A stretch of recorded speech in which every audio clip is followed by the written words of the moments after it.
kupokea cheti hiki.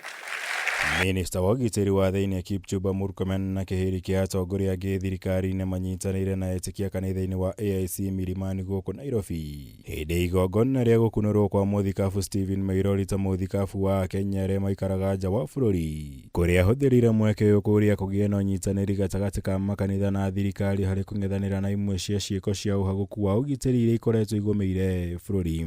Fasi la kuonyesha Minista Murkomen akĩhithũria rekondi cia thirikari ironania gatagatĩ-inĩ ga ciana 18 nginya ciana 30 cia airĩtu nĩcio ikoretwo igĩtangathwo gũkorwo ihahamĩtwo kaunti-inĩ imwe kwa ihinda rĩa mweri ũmwe, ũndũ ũrĩa gwetete ta ũgwati mũnene kũrĩ bũrũri na ũguo bata wa kanitha kwĩyumĩria na gũteithĩrĩria harĩ kũng'ethanĩra na ũgwati ũyũ.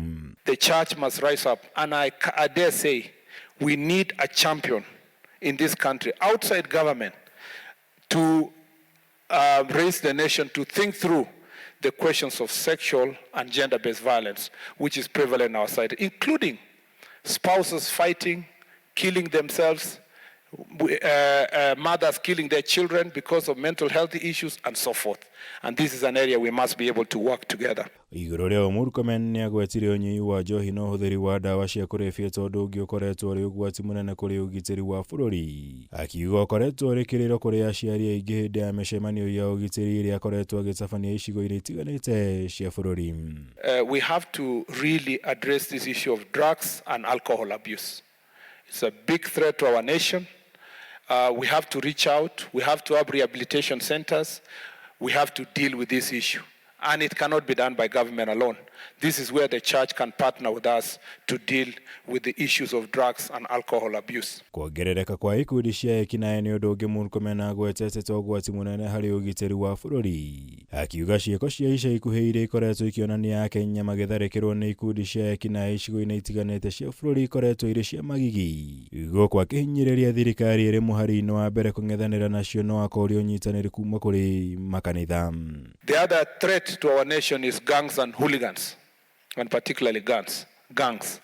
Again, we must reach out to our young people to make sure that these things are addressed together. Igũrũ rĩa maya Murkomen nĩ atũgĩririe mĩhang'o ya kanitha ũyũ wa AIC kũgeria gũcenjia mĩtũrĩre ya itoi cia ũici wa mahiũ gĩtarũ-inĩ kĩa Rift Valley. Akiuga nĩ ĩkoretwo ĩgĩciara matunda kuona ica-inĩ ikuhĩ nĩ mahotete kũrogota makĩria ma mĩcinga 150 kuma kũrĩ itoi ici, nyingĩ iria ciĩtĩkĩrĩte gũcenjia mĩthiĩre yacio na gũtiganĩria ũici wa mahiũ.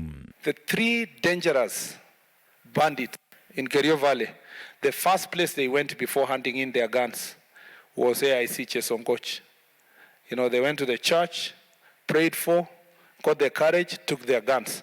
And because of the act of the three of them, now we have guns being returned by criminals, you know, up to 150 in one area. Hĩndĩ igongona rĩrĩ ona kũrĩ ũguo atongoria aya matinaheo mweke wa gwĩkuruhania na ũteti. We are lucky as a church that there is a possibility that in the next elections, the person who will be running for president, of course, to defend his position is an AIC.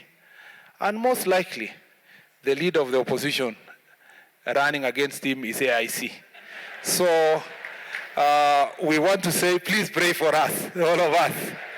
Pray for all of us. And of course, assess what we can do. And if you find that you have the capacity to bring us together, bring us together. Ngĩribotera Kameme TV, njĩtagwo Mwaura Wagunya.